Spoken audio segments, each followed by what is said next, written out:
महलों में जाकर जो अपना मकान भूल जाते हैं, वे गद्दार लोग थोड़ा सा पैसा मिलते ही अपनी औकात भूल जाते हैं। जय भीम, जय संविधान, जय माननीय प्रकाश श्री राम। अंशिका, बेटा क्या सुनाओगे? जो सुनना नहीं चाहता वो सीख नहीं सकता। जय भीम, जय संविधान, जय माननीय प्रकाश श्री राम। लोग कहते हैं बहुत कड़वी है जुबान तुम्हारी, क्या करूं यही पहचान है हमारी। मुझे शहद घोलकर ढेर घोलना नहीं आता, शायद इसीलिए मेरा किरदार हर किसी को नहीं भाता। जय भीम, जय संविधान। हरीश, आज क्या सुनाओगे? अंधे को अगर दिखने लग जाए तो वह सबसे पहले उस लाठी को फेंकता है जो उसकी सहारा बनी हो। जय भीम, जय संविधान, जय माननीय प्रकाश श्री राम। जमाने से शिकायत मत करो, बल्कि खुद को बदलो, क्योंकि गंदगी से पैर को बचाने का बस एक ही तरीका है, जूता पहनना, ना कि सारे शहर में कालीन बिछाना। जय भीम, जय संविधान, जय माननीय प्रकाश श्री राम। अंशिका, बेटा क्या सुनाओगे? पहले हम अपनी आदत मिलाते हैं, फिर आदत हमको मिलाते हैं। जय भीम, जय संविधान, जय माननीय प्रकाश श्री राम। हरीश, इधर आओ,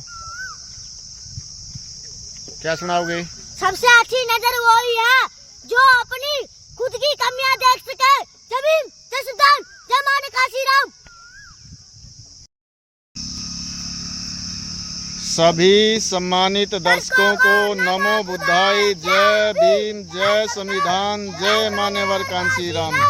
सम्मानित दर्शकों, बहुजन मिशन ज्ञान चर्चा भाग 31 में बाल टीम नरवाना को हमने जानकारी दी कि हमारे समाज में वर्ण व्यवस्था के आधार पर जो कुरीतियाँ थी, आज का जो ओबीसी समाज है और जो एससी समाज है, उस समय उनको शूद्र अछूत मानकर बहुत प्रकार का जो षड्यंत्र के तहत शोषण किया जाता था।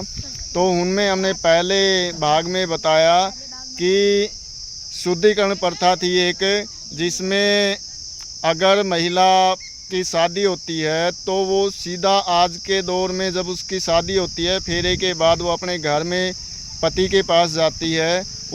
लेकिन पहले ऐसा नहीं था। वर्ण व्यवस्था में शुद्धिकरण प्रथा के नाम पर वो ब्राह्मण के पास अपनी सेवा 3 दिनों तक देती थी, जिसमें उसका वो बलात्कार करता था, शोषण करता था, अत्याचार करता था। और दूसरी कुप्रथा थी देवदासी प्रथा, जो छोटी छोटी बच्चियों को मंदिर में रखा जाता था। तो उस समय उन बच्चियों का जो वहाँ का पंडा पुजारी होता था, शोषण करता था, अत्याचार करता था, बलात्कार करता था। और उनसे जो बच्चे पैदा होते थे, उनका कोई बाप का नाम नहीं देता था। उनको कहते थे ये हरि के जन हैं, ये हरिजन हैं, ये भगवान की औलाद है।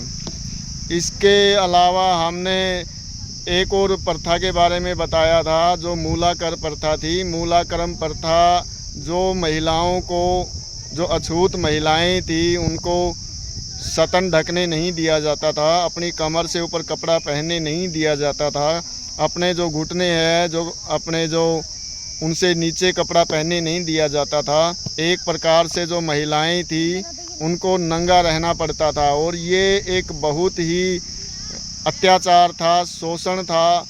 आज अगर हमारी महिलाओं के प्रति कोई आंख भर के भी देख ले तो हम बर्दाश्त नहीं करते, हम सहन नहीं करते। लेकिन उस समय वर्ण व्यवस्था में ऐसी मजबूरियां, ऐसी पाबंदियां थी, हम चाहकर भी विरोध नहीं कर सकते थे।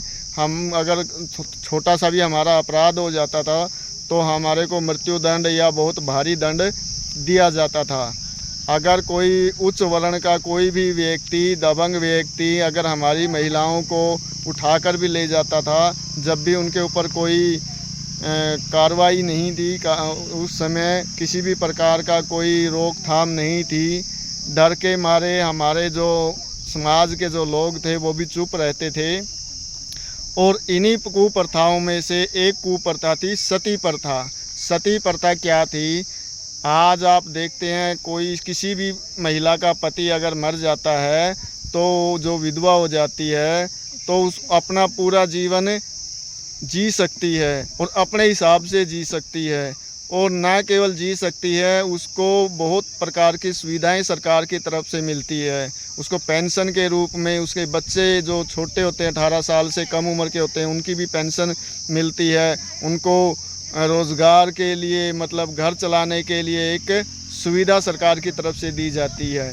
लेकिन पहले जो संविधान से पहले जो विधान था, जो वर्ण व्यवस्था थी, ब्राह्मण मनु ने जो मनुस्मृति लिखी थी, उसमें कहा जाता था कि जो महिला है वह अपने पति के साथ ही उसको जलाना पड़ता था। कहते थे कि इनका 7 जन्मों तक का बंधन है। पति मर जाता था, अपने पति की जो लाश के साथ महिलाओं को जिंदा जला दिया जाता था। ये एक बहुत बड़ा अत्याचार था। हमें नमन करना चाहिए बाबा साहब को, जिन्होंने संविधान में ऐसे सभी नियम कानूनों को शून्य घोषित कर दिया, ऐसी सभी किताबों को शून्य घोषित कर दिया जो मानवता पर कलंक थी और असमानता पर आधारित थी, ऊंच नीच भेदभाव पर आधारित थी। सम्मानित दर्शकों, हम थोड़ी थोड़ी जानकारी या इतिहास के बारे में बाल टीम को देते रहते हैं। इनको बताते हैं कि हमारे समाज ने कितने जुल्म ज्यादती झेली है। आज जितनी भी सुख सुविधाएं हैं वो बाबा साहब की देन है और उनके संघर्षों की देन है। हमें उनके मिशन को आगे बढ़ाते रहना चाहिए, उनके मिशन में काम करना चाहिए। आप सभी से अनुरोध है कि बाल टीम का आप हौसला बढ़ाते रहें। बाल टीम की जितनी वीडियो है उनको ज़्यादा से ज़्यादा लाइक करें, शेयर करें, कमेंट करें। आप सभी को पुनः नमो बुद्धाय, जय भीम, जय संविधान, जय मान्यवर कांशीराम।